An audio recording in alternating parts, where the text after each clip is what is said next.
Hello and welcome back. So, something that I was just talking to somebody about, when you're on the path of trying to keep bettering yourself, to keep healing from your past and your traumas, and you are working really hard at it, for some reason, we think that others are going to view the success we've made so far, and almost give us good job. Or, wow, you've been doing this by yourself for so long, let me help you, or let me do whatever, or wow, this is just so great, you're so great, whatever. But going off of what we said yesterday about how the majority of people are not really rooted in reality, they see what you have built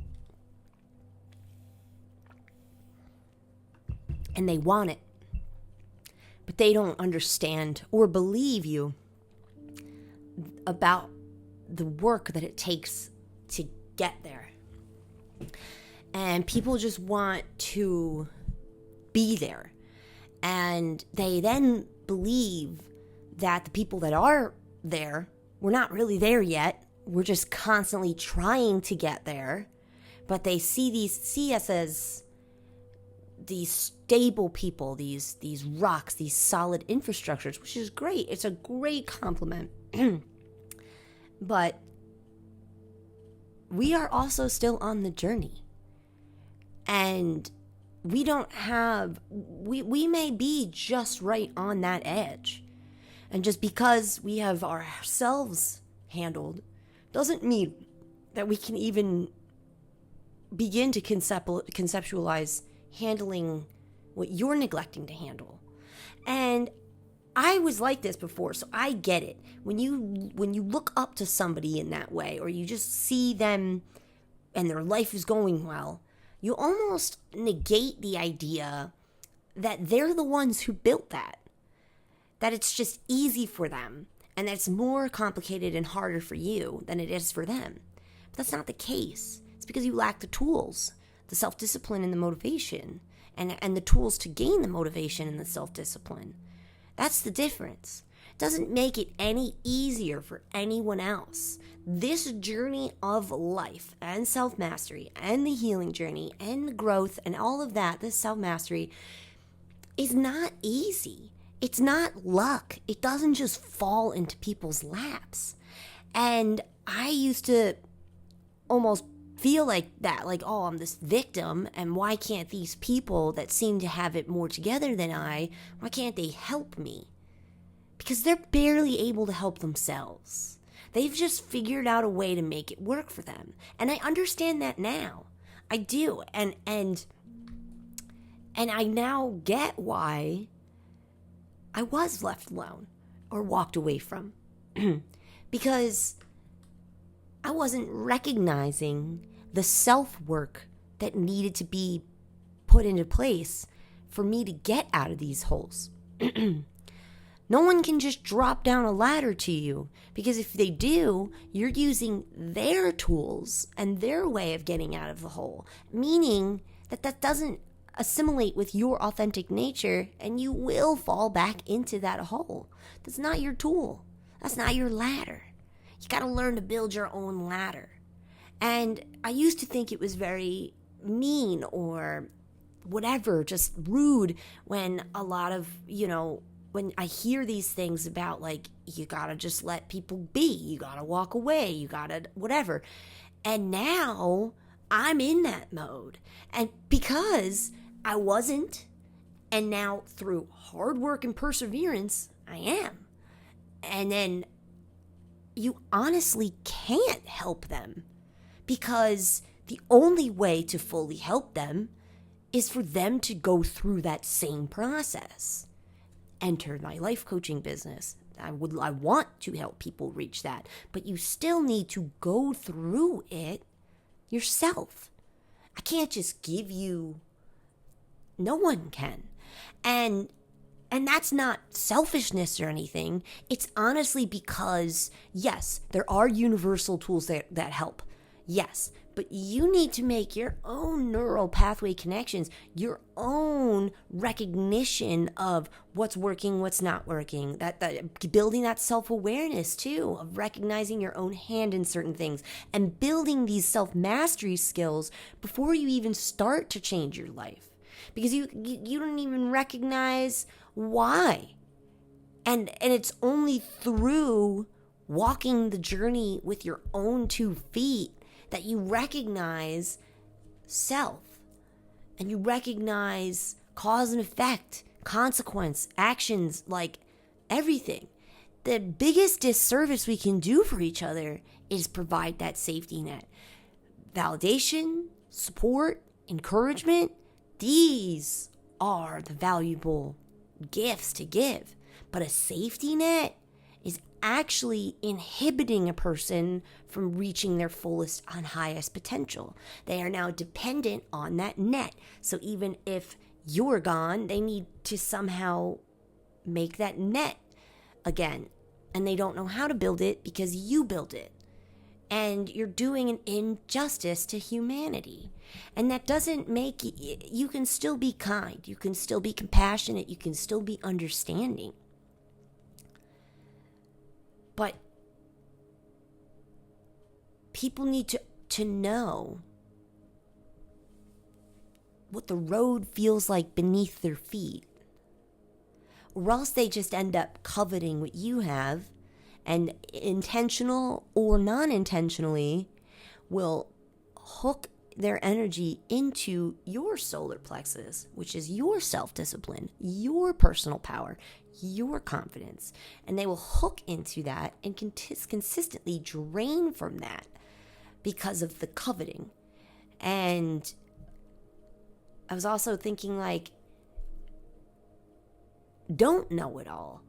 Don't always rush to help. Don't always, and they mention it lately on the internet as called like the canon, your canon event, like your event that subsequently puts on the path these one after another experiences that end up evolving and changing who you are because of that. And if we keep taking those canon events away from people, they're never going to be forced to stare at themselves in the bottom of a hole in the mirror. And it's not a bad thing. It's not a bad thing. And I feel like we do an injustice to humanity, but also when we think about, I don't have kids. I don't know firsthand, but what I'm seeing is people are so afraid of seeing their kids in any type of pain that they don't let them feel pain until what? They move out and they are smacked in the face with the atrocities of reality. You cannot keep it cushy forever. You can't. It's impossible. So what are we doing here but setting up a recipe for disaster, for lack of knowledge, lack of wisdom, lack of emotional regulation, emotional intelligence, and emotional understanding? Thinking about it, I'd rather my kid go through the pain, the struggle, the challenge while I'm there so that I can teach them these tools, teach them these skills. But to avoid it completely, to step in and remove them from their canon event, how do they even discover self? And I'm seeing that a lot. Like, we don't even know who we are. And we're considered adults. We've got adult expectations and adult needs and adult responsibilities. And yet we have no idea who our authentic nature is, because your authentic nature is uncovered and revealed through the ebbs and flows of overcoming accomplishments and challenges. Because you need to see your own capability, which then builds that self-worth, which then makes you understand who you are. And it's crazy that the more I talk about this topic with people, the more the recognition is that this is the many, not the few. This is the many. This is the majority of our society. They've either never been told no, and when someone tells them no, they take it anyway. That's happened to me. I've said no, took it anyway, because mommy and daddy never told them no, never said no, you can't have that. And we're raising adult children who are doing the same kinds of mistakes that children are doing, but to other mature adults. And that is breaking people's mentalities. It's shattering people's trust in other people. Like, and to not respect yourself enough to, if you view it, to then want to learn it. No, you don't even want to put... I prayed this morning about thanking God about my blessings, right? But I also thanked him for the motivation and the self-discipline to maintain and widen my landing pad for the blessings. And I was saying, like, I was like in prayer thinking out loud, saying like, I wish more people, you know, knew about that. And then I was like, wait, they do know. They do know. But it's hard work. Because when you pray, the answer isn't, oh, here you go. The answer is the ingredients. Like if I want to be healthier, then God tells me to go work out. If I want better mental health, then he tells me what I need to do to get it. Not just magic. You are capable. You are fully empowered. You know, it's the old programmings that make you forget about that empowerment. But the answer is never just, oh, well, here's the thing, don't do the work.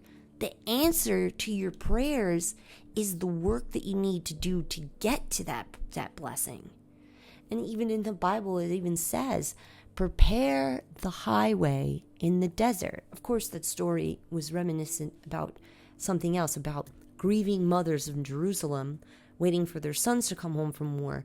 And they were like, why are you doing that? You're letting the city fall apart and be covered in grief.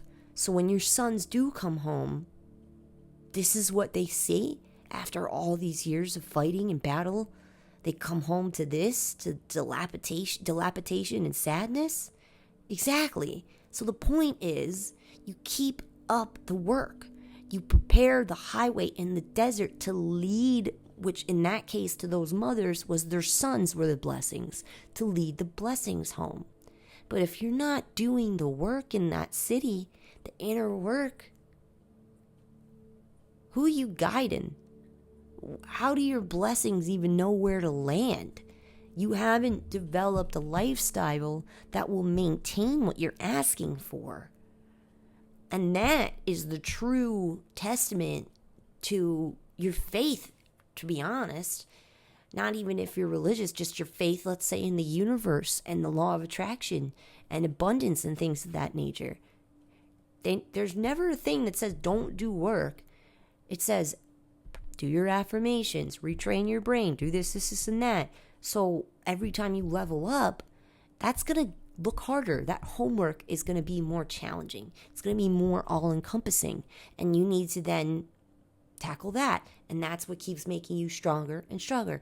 The weights get heavier and heavier. It's true. Life doesn't get easier and easier. You just get stronger. But if you never pick up the weight and start lifting, you're never going to be able to handle the rest. And you will maintain that vulnerability and that weakness. And it took me a really long time to understand that concept because I felt like such a victim. My own brain, my own situation, my own circumstances, my own traumas. And I was like, after all that suffering, now I have to work to get out of it? And it just seemed like a punishment. Like I didn't even put myself there in the first place, but then I drove myself further in. But I was waiting for what? Like redemption, whatever, someone to just... And here's the thing. You save yourself. You just got to get out of your own way and stop telling yourself it's hard and impossible. Because it is possible. And you went through those trials and tribulations so that you had this homework, this specific homework that you needed to accomplish, to adapt, overcome, and evolve. So now I see it as, what's the next thing you need me to do to bring in, to attract? What is it? And I open my mind to those possibilities. I don't tunnel vision and just see what I want. I allow all of the imagery to come. And sometimes it doesn't look like things you want to do. Majority of the time, it doesn't look like things you want to do. But every time you do it, you are gifted. You are blessed. I promise you that. It's a true testament. So it's not about sitting and waiting. It's about moving and preparing. Preparing your vessel, your mind, your emotions, your spirit, your body. Preparing this to maintain, to attract, not only attract the blessings, but to maintain them. And I constantly pray at the end of my morning prayers, I pray for the self-discipline to not only maintain my blessings, but to grow and multiply them.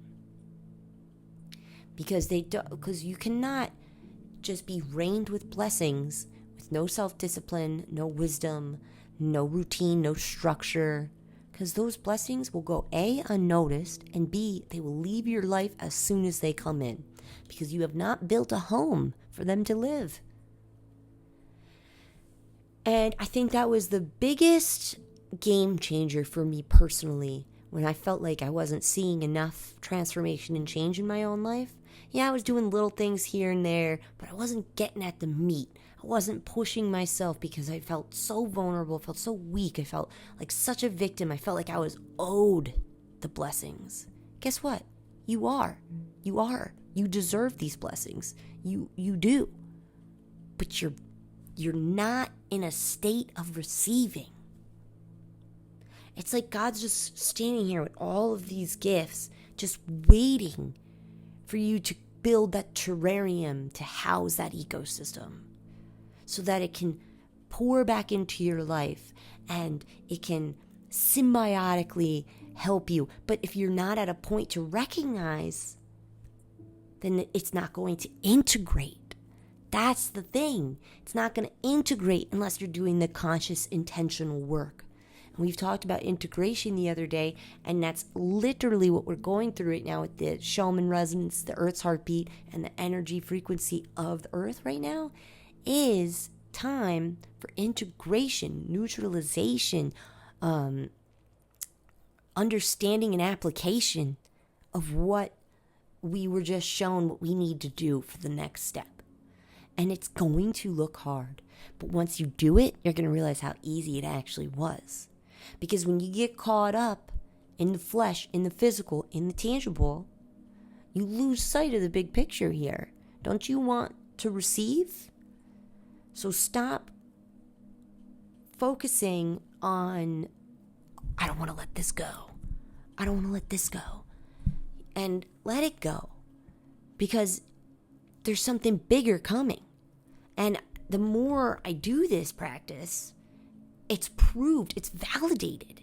And every year the trajectory of my life is completely just skyrocketing. Every time I visualize the next step, the hard thing, and I do it anyway. Then other things attract in. Other things start to be received. Because it's also about proving to yourself your own self-worth, that you deserve these things. If you don't believe you deserve these things, that's another reason you're blocking yourself from your blessings. And you have to go through trials, challenges, and tribulations and overcome them to recognize your worth and say with a confident affirmation, I deserve abundance. But you need to feel that in your core, in your soul. So what do you need to do to believe that you deserve to receive? It's usually really hard work, self-work, letting go, cutting things out, letting go bad habits, changing your routine, changing your structure. What do you need to do to prove to yourself that you deserve to receive? What, and that's not coming at our mental health. That's unchanged. We can make it manageable. We can strengthen it. We can. But I'm talking about the stuff like the lingering habits, like nicotine, alcohol, like over alcohol consumption, disassociation, lack of exercise, lack of meditation, lack of prayer, lack of affirmations, like those things. What do you need to do when it comes to those things? Because those are the things that change the mental health, that change how you view things that you're viewing. So what actions, what is that next big challenge that you might need to face? What is something you need to stop doing or start doing, or something you need to work into your new routine as a consistency? Because it's also not about perfection. Perfection is the cost earned by the forever lost. Consistency is the only way to reach your highest potential. And that's going to look like slow growth, like a carrot growing under soil. But that's the strongest of growth, the most stable of infrastructures. All right, guys. What do you need to do to challenge and push yourself right now? What lingering thought do you have that you're like, oh, I really shouldn't be doing that? I'll tell you one of my recent ones. I was in prayer, and God said, you got to get rid of the fried potatoes. I've been eating deep fried in vegetable shortening potato crisps that I make myself every morning for breakfast alongside an egg on toast. But because I made it a repetition of comfort routine, it became comfortable, even though it's super unhealthy. And I didn't even really ask. I was just kind of like opening myself to the idea of like, what's next? Because I like to do that every once in a while, challenge myself. And that was it. And I was like, damn it. Because that was my comfort. That's my comfort routine. And that's why we talked about yesterday, or a couple days ago, about abolishing the comfort that's just comfortable because of repetition and expanding the comfort zone that is the self-care. Not the toxic stuff. So, and every time you put down a habit or a comfortable repetition that's no longer serving who you are, you do gain empowerment. You will feel it immediately. You will walk a bit taller, chin up a little bit higher. And then you start attracting people into your life, friends with same values and morals. And in turn, you walk even higher. Because now you have accountability partners, and you also have a team that will rally behind you if someone tries to tear you down. And that's why we have to do the feet on the path and walk it ourselves. Because it's about our own internal insecurities. I said, my friends and I were having this conversation yesterday. We went to get ice cream. And we were talking about how inside of a friendship, we always see each other at our highest potential. So like when one of us is like, oh yeah, I got to start eating healthier, got to work out more, we're always like, we don't see that. Like, You're doing great, right? It's because you guys already see the people you love at their highest potential. That doesn't actually mean they're there yet. Or also, they have glimpses and glimmers of being there, but then they let you down when they meet themselves lower than that. Like if I see you here and you meet yourself here, that's a letdown. You don't even recognize your own power. And that's why it can be hard sometimes to recognize our own empowerment. Because like everyone is already seeing you here. And you're seeing yourself here.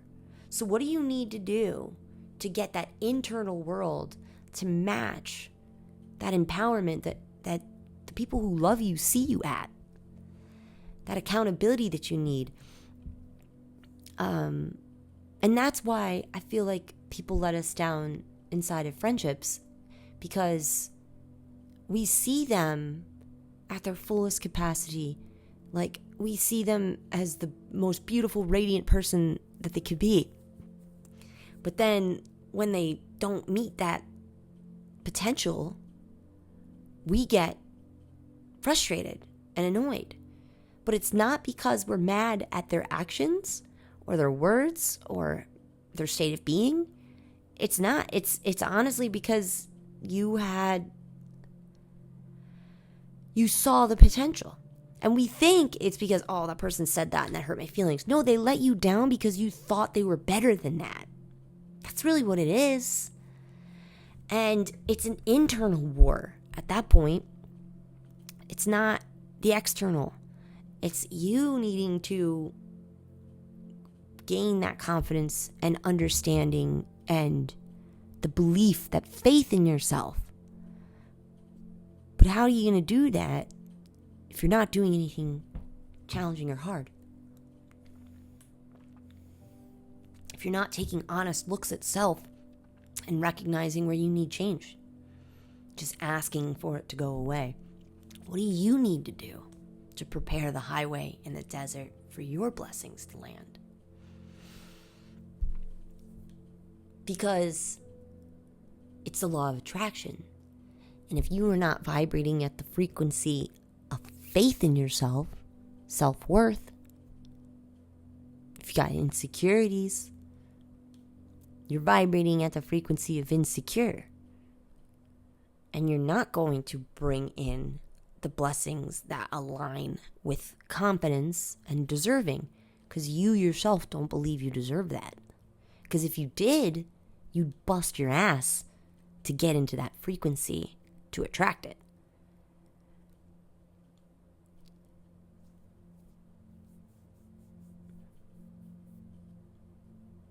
Yeah.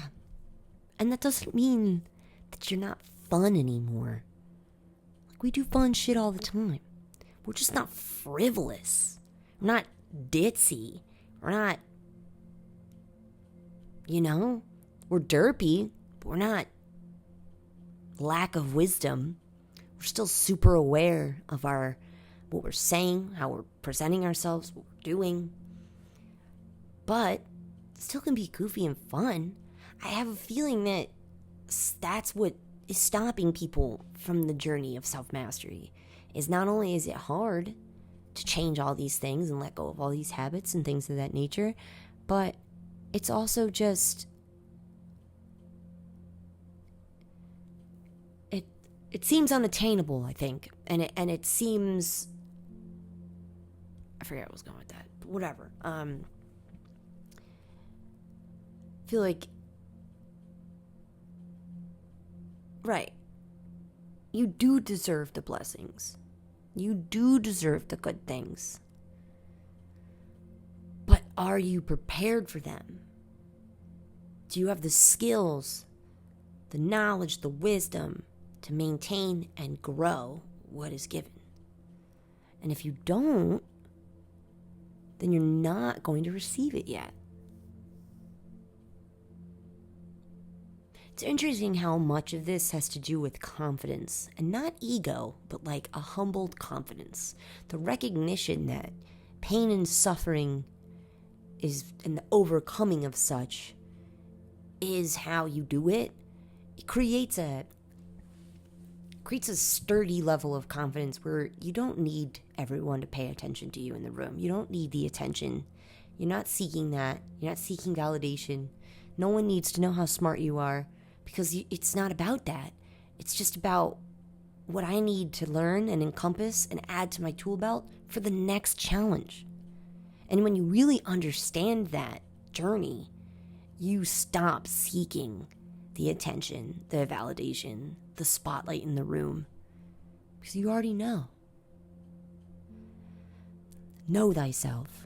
It's written in Latin above the door in the movie The Matrix. Know thyself.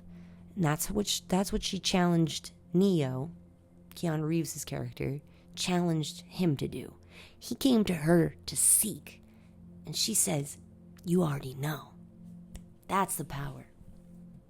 That's the power. Align, attract, don't seek. Align, overcome challenges, overcome adversity. Be humbled. Humbled confidence. Solar plexus work. We'll continue talking about the solar plexus tomorrow, but I'm going to wrap this up for today because I had some things to do. But let's put a pin in talking about confidence and the solar plexus and self-discipline. We'll continue that.